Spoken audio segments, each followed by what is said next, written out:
Good morning. Happy Saturday, everyone. Dr. Mazingo here for Wellness in 2 Words, and I want to make a really quick video kind of just demystifying and explaining CBD. So this is my video about CBD, and I tried to do it last night from my back porch where I typically make videos, but the cicadas and tree frogs were so loud that it was almost impossible to actually hear anything I had to say. Nature was just in full swing last night. So anyway, so this is a video about CBD, just trying to demystify it and explain it for those of you who may have questions about it, because since it has become legal with the Farm Bill of 2018, there's a lot of product on the market that may not necessarily meet the standards that I would have in terms of wanting it or using it. And so because there's so many available compounds out there, it seems like it just would be a good thing to explain it. It's a hot word in wellness right now for CBD, just like microbiome is a hot word for wellness. And I do want to do some more videos about that. I'm just kind of putting that on hold.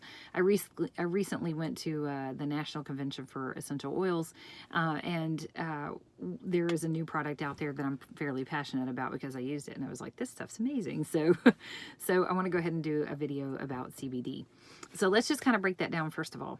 So CBD is short for cannabidiol, which is a compound that you find naturally in hemp plants. It naturally occurs in there. It's a substance that when you take the biomass of the plant and you distill out oils, then you're going to extract the CBD from it. So, but hemp plants have been used for many, many years, I mean, for centuries, for other purposes. It's a good biofuel, we're discovering. They used to use it to make rope, to make sails. The hemp seeds are very nutritious. They have a lot of amino acids in their profile. The paper that you make from hemp plants is actually stronger paper than what you can get from trees. It's more sustainable. It's a naturally resistant plant in terms of needing pesticides or fertilizers. It's actually really, really eco-friendly and very sustainable. So it's a great thing that it's been legalized and actually can be grown now by licensed growers in the United States. It used to be that it was standard to grow it on your property in colonial times, Revolutionary War times, pre-Civil War era, all of those things. It was grown heavily and used quite significantly. But in 1910, 1920, it was kind of lumped in the same category as marijuana, even though for you to use hemp to get enough THC from it to be high or intoxicated would be much harder versus the marijuana plant, which is bred specifically for THC. So they got lumped together and then they got criminalized, and then we were in a state where you couldn't grow any hemp in the United States. So therefore, you couldn't do research to understand any health benefits from it. It's hard to do research on an illegal substance, right? So it's actually going to open up a whole new field of research and understanding about wellness and what the benefits of CBD may be for the human body. So it's pretty exciting. So let me explain. Cannabis is, when you hear cannabis, you usually think marijuana, but that's not the case. Cannabis is the parent classification for those type of plants. So you have hemp plants, which are naturally high in CBD and very low in THC. And then you have marijuana plants, which are very high in THC. So in the states where it's been legalized for recreational use or medicinal use, marijuana plants are the focus. They grow it specifically for THC. That is the substance that binds to receptors in the brain and causes you to be altered in terms of perception, have more sedated, those kind of things. That's what gets you high. So THC equals altered state of mind. And that's going to show up on a drug test if you use it, that sort of thing. So those are marijuana plants. Hemp plants are naturally high in CBD and they're low in THC. In fact, they're less than 0.3%, which is the legal threshold for a licensed grower to grow hemp. It has to be less than that % of content. So it's much, much richer in the CBD oil, which is what we're going to focus on. But keep in mind, when you take a plant that has that compound in it, depending on the growing conditions, that sort of thing, there may be some variability. And if you extract all of the oil out of that hemp plant, there could be enough THC that it might be above the threshold for a drug test. So taking all the oil from that plant biomass, from that hemp, is what we call a full spectrum oil. Now, that full spectrum oil may have enough THC to cause a drug test to become positive. So when we talk about CBD. We're not talking hemp oil. Hemp oil is full spectrum, may have some low amounts of THC in it, could cause a positive drug test. But CBD oil, which is from that hemp oil, it's like one portion of it, is what we call an isolate. So they take all of that hemp oil that's full spectrum and they try to isolate the compound that they're interested in, which is the CBD, which is what Young Living has done in partnership with Nature's Ultra, which is why I'm having this educational thing. So you have marijuana, THC, gets you high, positive drug test. Hemp oil, which has CBD plus other compounds and a minor amount of THC, could cause a drug test to be positive, but you don't know for sure, versus CBD isolate, which is only CBD, will not cause a positive drug test and has beneficial effects within the human body because of the receptors that it binds to. So I hope that breaks it down. You have CBD plus other stuff, tiny amounts of THC in what we call a full spectrum hemp oil, and then you have marijuana plants. Hopefully that breaks it down a little easier. So the thing about a full spectrum hemp oil is there are benefits to it, and there are a lot of other compounds in there that can be helpful, but because of the THC question, it's a little concerning, it's a little dicey to do a full spectrum hemp oil. And again, the research hasn't been able to be supported, so we don't even know all the benefits of all those extra other compounds that come with it. So when you isolate just one compound out, you don't get what's called the entourage effect, where certain oils may potentiate other oils in terms of helping them act on receptors. So there's a loss of beneficial activity there, I guess is what I would say. So when you look, I'm trying to make this easy to explain. So what Young Living has done is they took Nature's Ultra, which is the company that grows organic hemp, which is really high quality.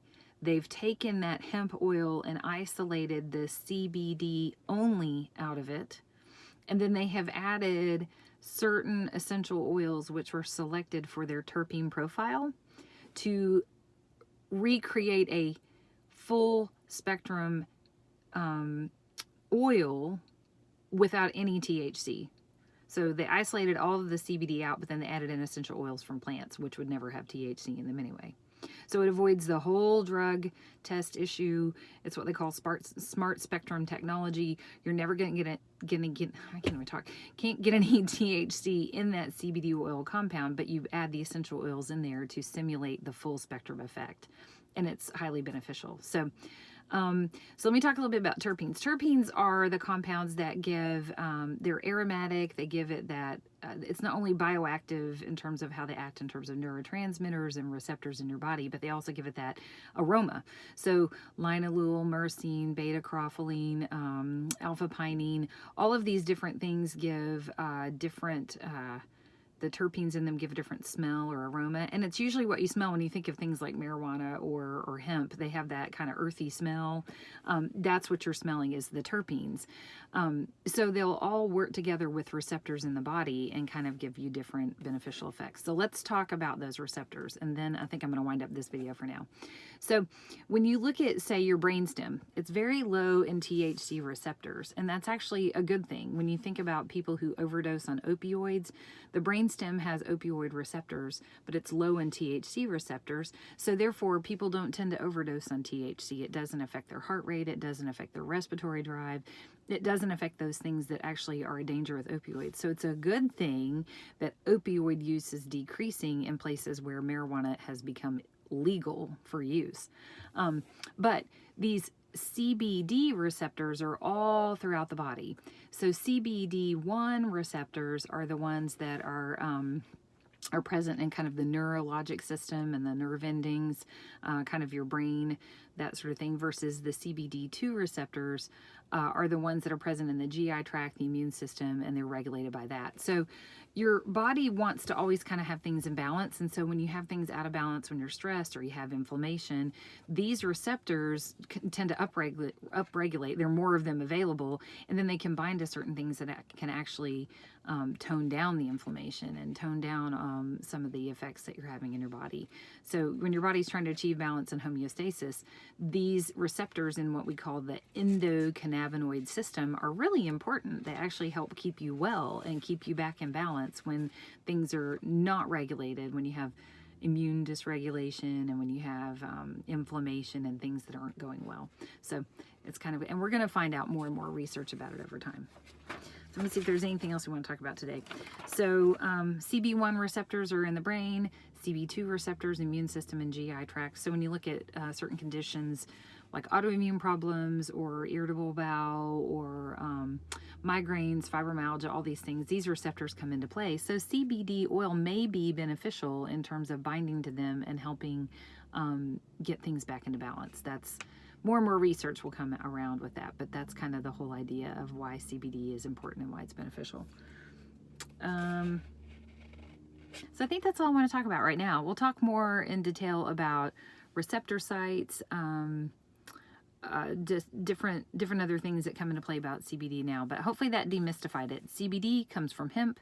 It can either be an isolate, it can be in hemp oil as full spectrum, but you risk a positive drug test, versus marijuana, which has THC. So CBD isolate paired with, say, essential oils, which help simulate a full spectrum compound without any THC is, I think, in my opinion, the way to go. I've used it. You get a sense of just wellness. You don't have soreness. I used the muscle rub and I thought it was amazing. So I'll put a link below in terms of how you could obtain that particular muscle rub that I tried, which I thought was great. Now, I haven't tried the other oils. They can be ingested orally or you can use them topically. So I'll put links for those as well down below, and we'll talk more about this in another video. So happy Saturday. Thank you for listening. Hope that made sense and made it easier to understand. Okay,